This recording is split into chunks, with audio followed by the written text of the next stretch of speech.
Halo semuanya, selamat datang kembali di kanal Nafakta.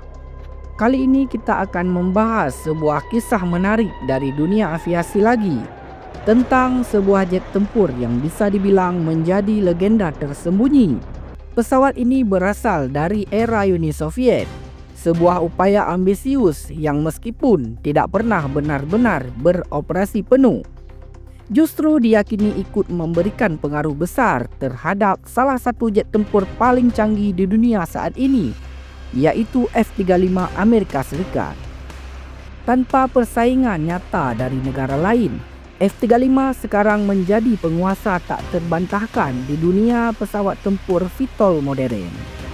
Namun, tahukah kamu bahawa puluhan tahun sebelumnya, Soviet sudah lebih dulu mencoba membangun jet tempur VTOL revolusioner? Inilah cerita Yakolev Yak-141, pesawat yang nyaris terlupakan, tapi meninggalkan jejak penting dalam sejarah.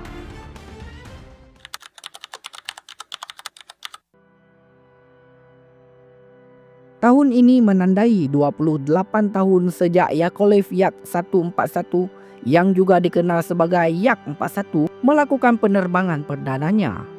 Jet ini bukan sembarang jet, melainkan pesawat tempur supersonik multiperan dengan kemampuan VTOL.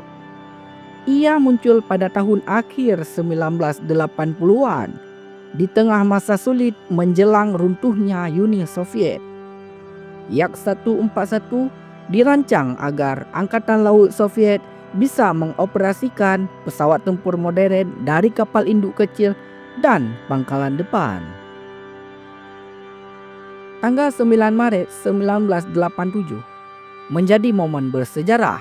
Prototip Yak-141 akhirnya mengudara untuk pertama kalinya.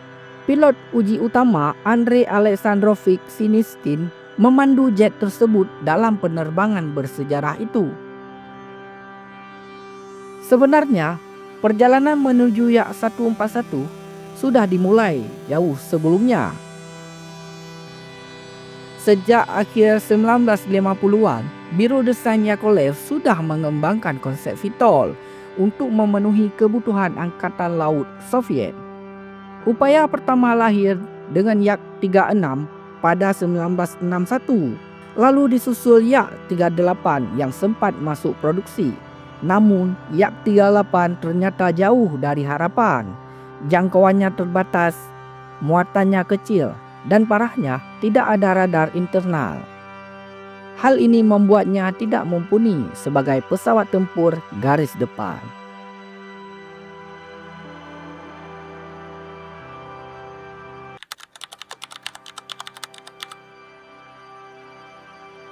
Pada 26 Juni 1974, Soviet resmi meluncurkan program pengembangan pesawat VTOL baru.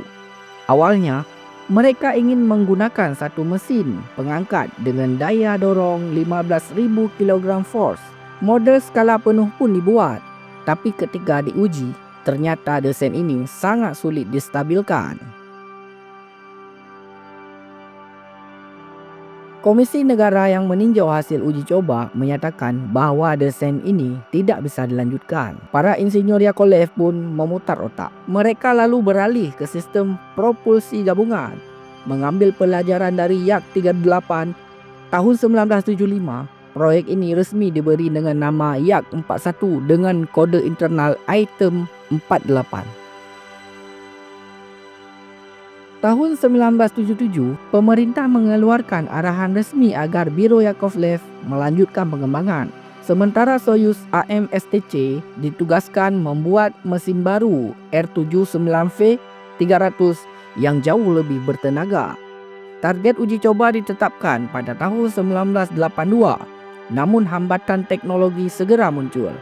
Tantangan terbesar adalah merancang nozzle putar untuk penerbangan vertikal.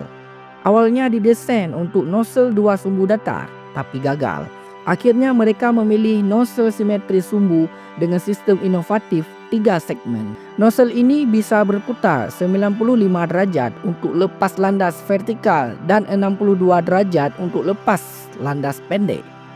Kelebihannya, afterburner tetap bisa digunakan dengan baik. dalam mode horizontal maupun vertikal. Sayangnya, teknologi canggih ini menyebabkan penundaan yang panjang. Pada 1983, batas waktu resmi pun diundur ke 1985. Mesin mulai diuji pada 1984, tapi prototipe Yak 41 baru diizinkan terbang pada Februari 1987. Setahun kemudian, prototipe kedua dibangun dan diuji pada 1989. Karena pengembangannya begitu lama, nama jet ini akhirnya diganti menjadi Yak 141.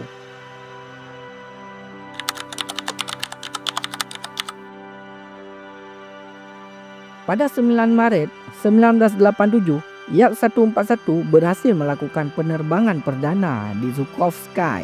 Lalu pada 29 Desember 1989, ia mencatat keberhasilan dalam uji terbang melayang pertamanya. Puncaknya terjadi pada 13 Juni 1990 ketika Yak 141 berhasil melakukan transisi penuh dari penerbangan supersonik vertikal ke horizontal. Sebuah prestasi yang belum pernah dicapai jet VTOL manapun sebelumnya. Uji coba kemudian dipindahkan ke fasilitas pelatihan Angkatan Laut di Saki pada April 1991. Di sana, Yak 141 menunjukkan kemampuan manuver tempur yang sangat menjanjikan.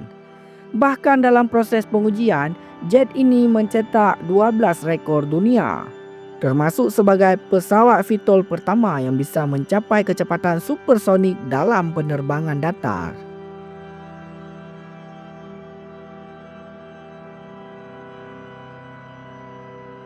Puncak kejayaan Yak 141 datang pada 26 September 1991 ketika ia berhasil mendarat di kapal induk Rusia Admiral Groskov. Hanya 1 jam kemudian, prototipe kedua menyusul dan dalam beberapa hari berikutnya mereka menyelesaikan 8 kali siklus lepas landas dan pendaratan di kapal. Namun, hanya beberapa hari berselang, bencana terjadi.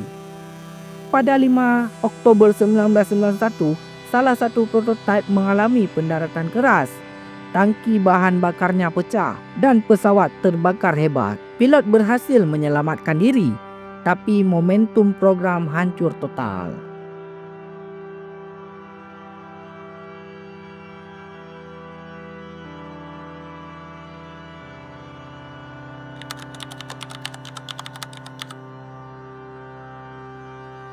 Kecelakaan itu datang di saat yang buruk. Uni Soviet sedang berada di ambang kehancuran. Krisis politik dan ekonomi membuat militer Rusia terhuyung-huyung. Dana untuk melanjutkan pengembangan makin sulit didapat. Akhirnya, pada Oktober 1991, program Yak 141 resmi dihentikan.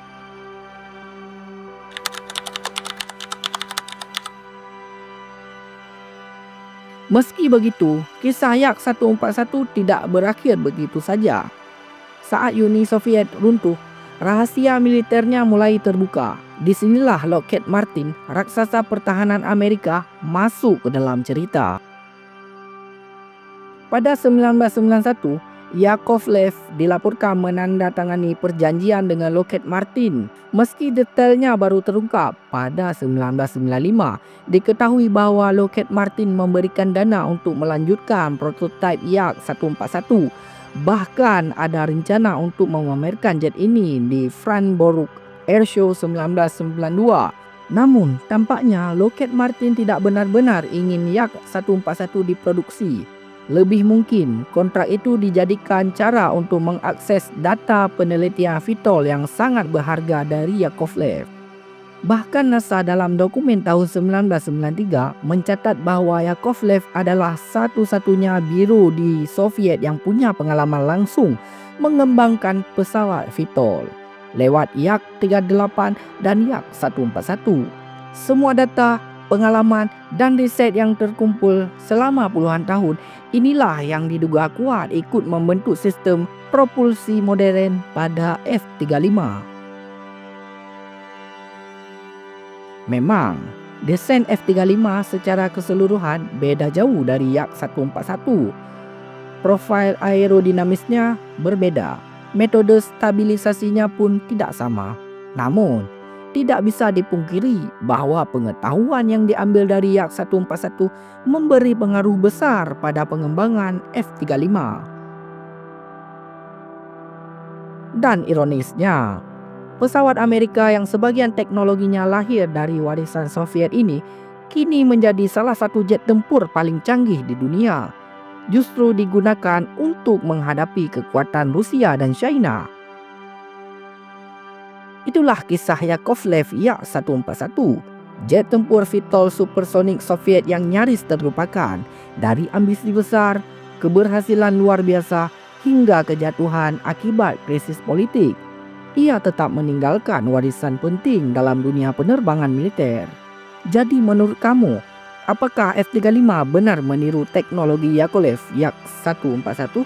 Tulis pendapat kalian di kolom komentar. Sampai jumpa di video berikutnya. Salam Nafakta.